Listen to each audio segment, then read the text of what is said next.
Meus irmãos, a paz do Senhor, eu sou o pastor Douglas Flamino e hoje eu quero deixar um texto da palavra de Deus.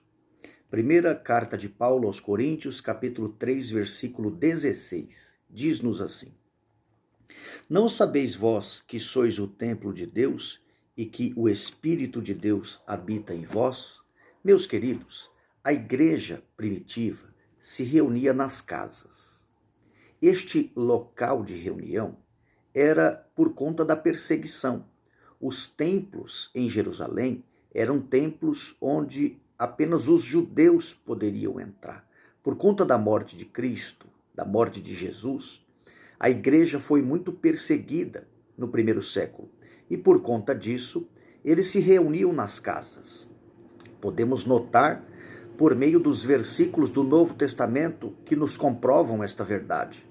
Atos 8, versículo 3, por exemplo, diz-nos assim: E Saulo assolava a igreja entrando pelas casas e arrastando homens e mulheres, os encerravam na prisão. Quando Paulo também vai fazer as saudações diante das cartas que escreve, ele também fala sobre esses locais de encontro, ou seja, nas casas. 1 Coríntios 16, 19 diz assim: As igrejas da Ásia vos saúdam, saúdam-vos afetuosamente no Senhor, Áquila e Priscila, com a igreja que está em sua casa.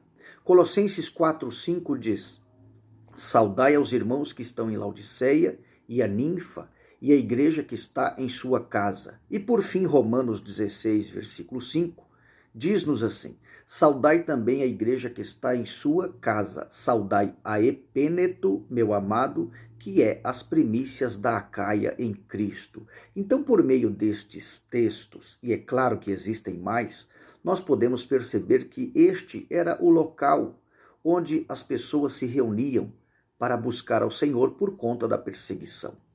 Queridos, sabemos nós que existe pelo menos aí duas alianças. A primeira aliança, o Antigo Testamento, nós vamos perceber que as pessoas iam até Deus. Iam como? Iam por medo. Iam para exercer a substituição, onde levavam os animais para ser sacrificados a fim de que não morresse.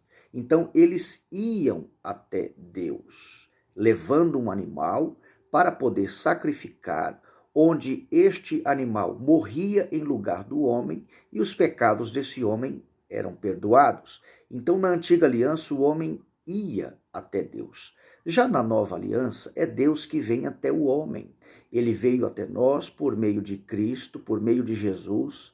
A encarnação de Cristo é o meio pelo qual Jesus veio até esta terra para possibilitar a salvação aos homens. Jesus pregou a sua palavra, ensinou, convocou 12 homens, os ensinou, mostrou como deveriam fazer e se ascendeu aos céus, mas disse que não nos deixariam órfãos. Enviou outro Consolador e esse Espírito Santo, ele entrou na casa.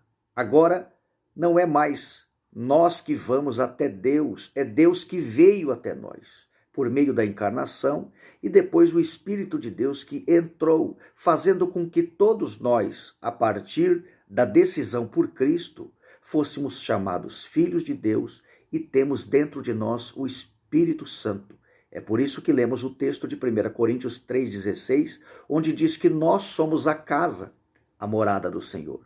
Meus irmãos, nesse sentido, nós, como servos de Deus, como igreja do Senhor, somos chamados pela Bíblia de casa do Senhor, porque dentro de nós habita o Espírito Santo.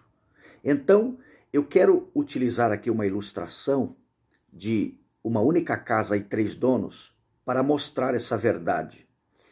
Havia um taxista que passava por um local, pegou um passageiro e parou em um semáforo perto de uma linda casa. Então o passageiro disse ao motorista: Olha, o senhor está vendo essa casa? Ela não é bonita? O motorista concordou, sem entender o que estava acontecendo. Então o passageiro respondeu: Essa casa é minha. Ele, sem entender, parabenizou o passageiro e continuaram a viagem. Num segundo dia, o mesmo motorista, com um segundo passageiro diferente, passava pelo mesmo lugar. E por incrível que pareça, o semáforo ficou vermelho, ele parou o carro. Então esse passageiro, que nada tinha a ver com o primeiro, olhando para a mesma casa, disse: "Essa casa não é bonita?" O motorista concordou e disse: "Sim." Então o passageiro respondeu: "Essa casa é minha." O motorista, sem entender, porque o primeiro havia dito que era dele, mas continuaram a viagem. Num terceiro dia, o mesmo motorista, com um passageiro completamente diferente, passava pela mesma casa, pelo mesmo local. O semáforo ficou vermelho, ele parou o carro. O passageiro perguntou para ele: "O senhor está vendo essa casa?" Um terceiro passageiro completamente diferente, e era a mesma casa. Ele disse: "Sim." "Vai dizer que a casa é bonita." "Nossa, como é que o senhor sabe?" "Sim." Ele disse: "Então, essa casa é minha." O motorista concordou, parabenizou e continuaram a viagem. Mas os três passageiros diferentes, os três eram donos da mesma casa. O primeiro era dono porque construiu, o segundo era dono porque comprou e o terceiro era dono porque estava morando atualmente na casa de aluguel. Assim como aquela única casa tinha três donos, o que construiu, o que comprou e o que alugou, nós também, como casa morada de Deus, temos três donos: o pai que fez a casa no jardim do Éden, o filho que comprou a casa na cruz e o terceiro, que é o Espírito Santo, que mora na casa hoje. Deus abençoe a todos em nome de Jesus.